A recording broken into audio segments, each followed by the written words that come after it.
Sir, CJP പ്രക്ഷോഭങ്ങൾക്കും Dharmendra പ്രധാന്റെ രാജിക്കും പിന്നാലെ കേന്ദ്ര മന്ത്രിസഭയിൽ ഒരു പുനഃസംഘടനയോ അഴിച്ചുപണിയോ നടക്കാനുള്ള എന്തെങ്കിലും സാധ്യതയുണ്ടോ? അത്തരത്തിൽ പുറത്തുവരുന്ന വാർത്തകൾ ശരിയാണോ? കഴിഞ്ഞ കുറെ മാസങ്ങളായി മോഡി മന്ത്രിസഭയിൽ വലിയ ഒരു അഴിച്ചുപണി ഉണ്ടാകും എന്ന് ദേശീയ മാധ്യമങ്ങളിൽ ഒക്കെ ഒരു പ്രചാരണം ഉണ്ടായിരുന്നു. വിസ്പറിംഗ് ക്യാമ്പയിൻ പുറത്തും ഉണ്ടായിരുന്നു. അതിന് അടിസ്ഥാനം കേന്ദ്ര മന്ത്രിസഭയിൽ കുറച്ച് ഒഴിവുകൾ ഉണ്ട് എന്നുള്ളതാണ്. അതായത് ഭരണഘടനയുടെ 75(1)(a) ഖണ്ഡിക പ്രകാരം മൊത്തം ലോക്സഭാ അംഗങ്ങളുടെ 15% അംഗങ്ങൾക്ക് മന്ത്രിമാരാകാം. അതായത് 543 ലോക്സഭാ അംഗങ്ങളിൽ 81 പേർക്ക് മന്ത്രിമാരാകാം. ഇപ്പോൾ അടുത്ത കാലത്ത് 2-3 രാജിയുണ്ടായി. ഇപ്പോൾ അംഗസംഖ്യ 71 മാത്രമാണ്. അപ്പോൾ 9-10 അംഗങ്ങളെ കൂടി മന്ത്രിമാരാക്കാൻ പറ്റും. ഏറ്റവും അവസാനം പാറ്റ സമരം കത്തി പടർന്ന് ധർമ്മേന്ദ്ര പ്രധാൻ രാജിവെച്ചു. പകരം വിദ്യാഭ്യാസ മന്ത്രി ആയി ചാർജ് ആണ് കൊടുത്തിട്ടുള്ളത് പ്രഹ്ലാദ് ജോഷിക്ക്. അപ്പം അതിനൊരു പൂർണ്ണ മന്ത്രി ഉണ്ടാകണം, അല്ലെങ്കിൽ പ്രഹ്ലാദ് ജോഷി കൈകാര്യം ചെയ്യുന്ന വകുപ്പുകൾക്ക് പകരം മന്ത്രിയെ നൽകേണ്ടി വരും. ഏറ്റവും പ്രധാനപ്പെട്ട കാര്യം, അതിനുശേഷം പഞ്ചാബ് ഇലക്ഷന് മുന്നോടിയായി പ്രഭ്ജീത് സിംഗ് ബിട്ടു റെയിൽവേ സഹമന്ത്രിയായിരുന്നു. അദ്ദേഹം രാജിവെച്ചിട്ടുണ്ട്. പഞ്ചാബ് രാഷ്ട്രീയത്തിൽ ശ്രദ്ധ കേന്ദ്രീകരിക്കാൻ വേണ്ടിയാണ്. അടുത്ത വർഷം പഞ്ചാബ് നിയമസഭാ തെരഞ്ഞെടുപ്പാണ്. BJP അടുത്ത ടാർഗറ്റായി പഞ്ചാബിനെ കണക്കാക്കിയിട്ടുണ്ട്. കേരളത്തിൽ നിന്നുള്ള ഒരു കേന്ദ്ര സഹമന്ത്രിയായ ജോർജ് കുര്യൻ അടുത്തിടെ രാജിവെച്ചു. അദ്ദേഹത്തിന്റെ രാജ്യസഭാ കാലാവധി 22 മാസം മാത്രമേ ഉണ്ടായിരുന്നുള്ളൂ. ജ്യോതിരാദിത്യ സിന്ധ്യ മധ്യപ്രദേശിൽ നിന്ന് ലോക്സഭയിലേക്ക് തിരഞ്ഞെടുക്കപ്പെട്ടപ്പോൾ അദ്ദേഹം വഹിച്ചിരുന്ന രാജ്യസഭാ അംഗത്വ കാലാവധി രാജിവെച്ച ശേഷം ഓഗസ്റ്റ് 2024 മുതലാണ് ജോർജ് കുര്യന് ആ രാജ്യസഭാ അംഗത്വം കിട്ടുന്നത്. അതുകൊണ്ട് ഭാഗികമായി മാത്രമേ അദ്ദേഹത്തിന് രാജ്യസഭാ അംഗത്വം ലഭിച്ചുള്ളൂ. ജൂൺ ഈ വർഷം 26 ജൂണിൽ കാലാവധി അവസാനിച്ചതിനെ തുടർന്നാണ് അദ്ദേഹത്തിന് രാജിവെക്കേണ്ടി വന്നത്. കാര്യം അടുത്ത് നടന്ന രാജ്യസഭ ഒഴിവുകളിലേക്ക് നടന്ന തിരഞ്ഞെടുപ്പിൽ അദ്ദേഹത്തിന് നോമിനേഷൻ നൽകാൻ കേന്ദ്ര നേതൃത്വം തയ്യാറായില്ല. അദ്ദേഹം ന്യൂനപക്ഷകാര്യ, ഫിഷറീസ്, മൃഗസംരക്ഷണ സഹമന്ത്രി ആയിരുന്നു. അദ്ദേഹത്തിന്റെ സംഭാവന എന്ത് എന്ന് ചോദിച്ചു കഴിഞ്ഞാൽ കേരളത്തിലെ ഒരു BJP-കാരനും ഒന്നും പറയില്ല. നമുക്കെല്ലാം അറിയാം എന്തെങ്കിലും സംഭാവന അദ്ദേഹത്തിന്റെ സഹമന്ത്രി സ്ഥാനം വഹിച്ചിരുന്ന കാലത്ത് ഉണ്ടായോ എന്ന് നമുക്ക് തീരെ നിശ്ചയമില്ല. പക്ഷെ അതിനു മുമ്പ് കേരളത്തിൽ സഹമന്ത്രിമാരായിരുന്നവരെ കുറിച്ച് നമ്മൾ ഓർക്കുന്നുണ്ട്. O. രാജഗോപാൽ അദ്ദേഹത്തിന്റെ കേന്ദ്ര റെയിൽവേ സഹമന്ത്രിയായിരുന്നു.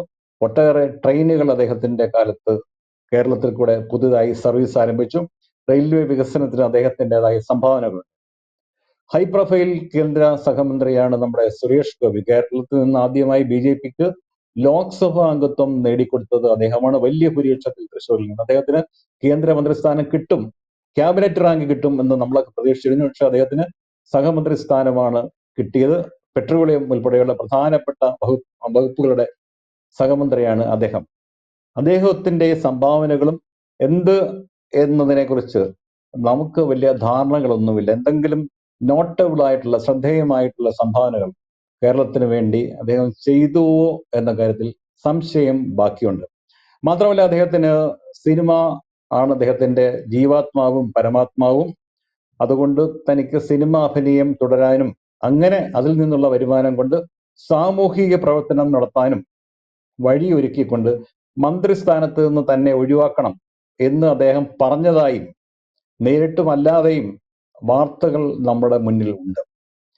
അതുകൊണ്ട് ഇനി ഒരു കേന്ദ്ര മന്ത്രിസഭ വികസനം ഉണ്ടാകുമ്പോൾ സുരേഷ് ഗോപിക്ക് ഒന്നുകിൽ അദ്ദേഹത്തിന്റെ വലിയ രാഷ്ട്രീയ വിജയം പരിഗണിച്ച് ക്യാബിനറ്റ് റാങ്ക് നൽകേണ്ടതാണ്. അതൊക്കെ പ്രധാനമന്ത്രിയുടെയും കേന്ദ്രത്തിന്റെയും തീരുമാനമാണ്. നമുക്ക് അഭിപ്രായം പറയാൻ മാത്രമേ പറ്റുള്ളൂ. അല്ലെങ്കിൽ അദ്ദേഹത്തിന് സിനിമാ രംഗത്ത് കൂടുതൽ പ്രവർത്തിക്കാനുള്ള അവസരം ഒരുക്കിക്കൊണ്ട് കേന്ദ്ര സഹമന്ത്രി സ്ഥാനത്ത് നിന്നും അദ്ദേഹത്തെ ഒഴിവാക്കണം. രണ്ടായാലും തീരുമാനം വരുമ്പോൾ മാത്രമേ നമുക്ക് അറിയാൻ പറ്റുകയുള്ളൂ. ഏറ്റവും പ്രധാനപ്പെട്ട കാര്യം അതൊന്നുമല്ല. നേരത്തെ ഞാൻ പഞ്ചാബ് തെരഞ്ഞെടുപ്പ് നടക്കുന്നു എന്ന് പറഞ്ഞു. BJPക്ക് അവിടെ 5ാം സ്ഥാനമാണ് ഇപ്പോൾ നിലവിൽ ഉള്ളത്. പക്ഷെ BJP കഴിഞ്ഞ ഒരു വലിയ അട്ടിമറി നടത്തിയത് പഞ്ചാബിനെ ലക്ഷ്യമാക്കിയാണ്. ആം ആദ്മി പാർട്ടിയുടെ 10 രാജ്യസഭാ അംഗങ്ങളിൽ 7 പേരെയും അടർത്തി മാറ്റി. അതിൽ 6 പേരും പഞ്ചാബിൽ നിന്നുള്ള പഞ്ചാബ് പശ്ചാത്തലമുള്ള MP മാരായിരുന്നു. രാഘവ് ചദ്ദ ഉൾപ്പെടെയുള്ളവർ. രാഘവ് ചദ്ദ അറിയാം, പിന്നെ വലിയ ഹൈ പ്രൊഫൈൽ MP ആണ്, യുവ MP ആണ്. രാഘവ് ചദ്ദ ഉൾപ്പെടെയുള്ളവർക്ക്, അദ്ദേഹം മുമ്പ് ആം ആദ്മി പാർട്ടിയുടെ പ്രതിനിധിയായി ഡൽഹിയിലെ MLA ആയിരുന്നു. പഞ്ചാബിലെ ആം ആദ്മി പാർട്ടിയുടെ വിജയത്തിൽ പ്രധാനപ്പെട്ട പങ്ക് വഹിച്ച അദ്ദേഹത്തെ വിജയശില്പി എന്നാണ് പാർട്ടി മാധ്യമങ്ങൾ അദ്ദേഹത്തെ വിശേഷിപ്പിച്ചിരുന്നത്.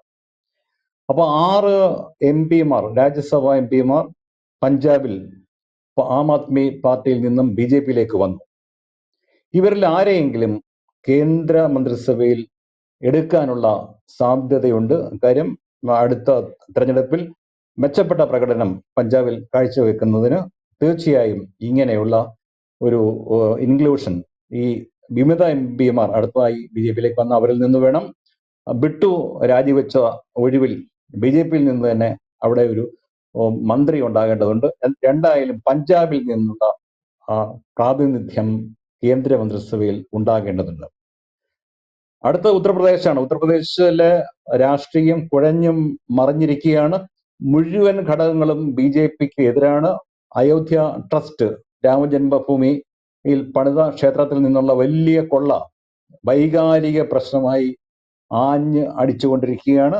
യുവജന വിദ്യാർത്ഥി പ്രക്ഷോഭം, പാറ്റ സമരം, അതിനു മുമ്പ് 2004 ലോക്സഭാ തെരഞ്ഞെടുപ്പിൽ ഇതേപോലെ തന്നെ ഉള്ള യുവജന പ്രതിഷേധമായിരുന്നു BJPക്ക് വൻതോതിൽ പരാജയം നേരിടാനുള്ള പ്രധാനപ്പെട്ട കാരണം. അതിനെക്കാട്ടിലും രൂക്ഷമായ സ്ഥിതിഗതികളാണ് ഉത്തർപ്രദേശിൽ ഇപ്പോൾ ഉള്ളത്.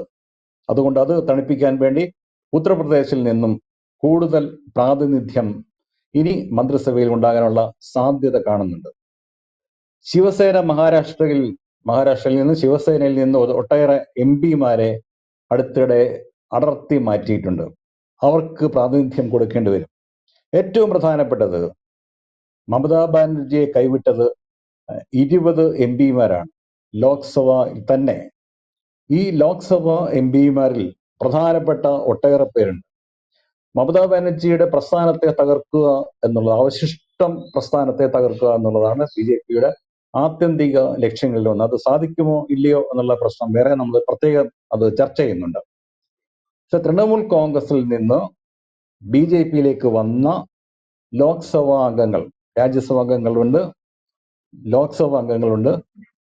അവരിൽ നിന്ന് പ്രധാനപ്പെട്ട കുറച്ചുപേരെ കേന്ദ്ര മന്ത്രിസഭയിലേക്ക് ഉൾപ്പെടുത്താനുള്ള സാധ്യത കാണുന്നുണ്ട്. ഏറ്റവും പ്രധാനപ്പെട്ടത്, ചില മാധ്യമങ്ങൾ റിപ്പോർട്ട് ചെയ്തതും അമ്പരപ്പിക്കുന്നതുമായ ഒരു ശ്രുതിയുള്ളത്, നല്ല പ്രകടനം കാഴ്ചവെച്ചു എന്ന് ഇന്ത്യക്കാർ മുഴുവൻ വിശ്വസിക്കുകയും BJP പ്രകടിപ്പിക്കുകയും കഴിഞ്ഞ ദിവസം തന്നെ പ്രധാനമന്ത്രി പറയുകയുണ്ടായി, പശ്ചിമേഷ്യൻ പ്രതിസന്ധി ഉണ്ടായപ്പോൾ ഇന്ത്യൻ സാമ്പത്തിക രംഗം അടിയുറച്ച് മുന്നോട്ട് പോയി. പക്ഷേ ധനകാര്യ വകുപ്പ് മന്ത്രി നിർമ്മല സീതാരാമന് സ്ഥാനചലനം ഉണ്ടാകും എന്നൊരു ഒരു ശ്രുതി കുറെ കാലമായി ഡൽഹിയിലെ ഭരണ തലങ്ങളിൽ ഇങ്ങനെ കറങ്ങുന്നുണ്ട്. അതിന്റെ അടിസ്ഥാനം എന്ത് എന്ന് വ്യക്തമല്ല. എന്തായാലും കേന്ദ്ര മന്ത്രിസഭയിൽ ഈ പാർലമെന്റ് സമ്മേളനത്തിന് ശേഷം അഴിച്ചുപണി ഉണ്ടാകും. അഴിച്ചുപണി ഉണ്ടായേ പറ്റുള്ളൂ. ഈ ഒഴിവുകൾ നികത്തേണ്ടത് ആവശ്യമാണ്. അതുകൊണ്ട് തീരുമാനങ്ങൾ എടുക്കുന്നത് നരേന്ദ്രമോദി തനിച്ചാണ്. അതിന് ചിലപ്പോൾ RSSന്റെയോ അല്ലെങ്കിൽ പിന്നെ ഉന്നത തലങ്ങളിലുള്ള അങ്ങനെയുള്ള ചില തീരുമാനങ്ങൾ ആയിരിക്കും ഈ ആത്യന്തികമായി മന്ത്രിസഭ അഴിച്ചുപണിയെ സ്വാധീനിക്കുക. എന്തായാലും നമുക്ക് കാത്തിരുന്നു കാണാം. ഈ വർഷം എന്തായാലും കേന്ദ്ര മന്ത്രിസഭയിൽ മാറ്റങ്ങളുണ്ടാകും. അത് അനിവാര്യമാണ്. മിക്കവാറും ഈ വരുന്ന മാസം, ഓഗസ്റ്റ് മാസത്തിൽ മോഡി മന്ത്രിസഭ അഴിച്ചുപണിയുകയോ വികസിപ്പിക്കുകയോ ചെയ്യാനുള്ള സാധ്യത തള്ളിക്കളയാൻ പറ്റില്ല. യെസ്. എന്തായാലും കഴിഞ്ഞ കുറെ നാളുകളായിട്ട് കേട്ടുകൊണ്ടിരിക്കുന്നതാണ് കേന്ദ്ര മന്ത്രിസഭയിൽ വലിയൊരു അഴിച്ചുപണി നടക്കും അല്ലെങ്കിൽ മാറ്റങ്ങൾ ഉണ്ടായേക്കും എന്നുള്ളത്. അതിനാക്കം കൂട്ടുന്ന രീതിയിലാണ് ഇപ്പോഴുള്ള ചില കാര്യങ്ങളും. എന്തായാലും ധർമ്മേന്ദ്ര പ്രധാന്റെ രാജിക്ക് പിന്നാലെ ഒഴിഞ്ഞുകിടക്കുന്ന എഡ്യൂക്കേഷൻ മിനിസ്റ്റർ എന്നൊരു സീറ്റ് കൂടിയുണ്ട്. അതിലേക്ക് ആരെ പരിഗണിക്കും എന്ന് തന്നെയാണ് രാജ്യം ഉറ്റുനോക്കുന്നത്. നിലവിൽ താൽക്കാലിക ചുമതല ഏൽപ്പിച്ചയാളിൽ നിന്ന് അയാളുടെ തന്നെ മറ്റൊരു മന്ത്രിസ്ഥാനം മറ്റാർക്കെങ്കിലും നൽകിയാൽ മാത്രമേ പൂർണ്ണ ഉത്തരവാദിത്തം ഏൽപ്പിക്കാനും സാധിക്കുകയുള്ളൂ. അങ്ങനെ വെച്ച് നോക്കുമ്പോൾ പ്രദീപ് സാർ പറഞ്ഞത് പ്രകാരമാണെങ്കിൽ നിർമ്മല സീതാരാമന്റെ ഉൾപ്പെടെയുള്ള വകുപ്പുകളിൽ ഏതെങ്കിലും തരത്തിലുള്ള സ്ഥാനചലനം ഉണ്ടായേക്കാനുള്ള സാധ്യതയുമുണ്ട്. അത്തരത്തിലുള്ള ചില റിപ്പോർട്ടുകൾ, ചില വാർത്തകളൊക്കെ പുറത്തു വരുന്നുണ്ട്. എന്തായാലും ഓഗസ്റ്റ് മാസത്തിൽ കണ്ടറിയാം കേന്ദ്ര മന്ത്രിസഭയിൽ ആരൊക്കെ ഉണ്ടാകും, ആരെയൊക്കെ ആയിരിക്കും പുറത്താക്കാൻ പോകുന്നത്, ഏത് രീതിയിൽ അഴിച്ചുപണി ഉണ്ടാകുമെന്ന് വ്യക്തമാണ്. Thank you sir. കൂടുതൽ വാർത്തകളും വിശേഷങ്ങളും നിങ്ങളിലേക്ക് എത്താൻ ABC മലയാളം സബ്സ്ക്രൈബ് ചെയ്യുക, ബെൽ ബട്ടണും അമർത്തുക.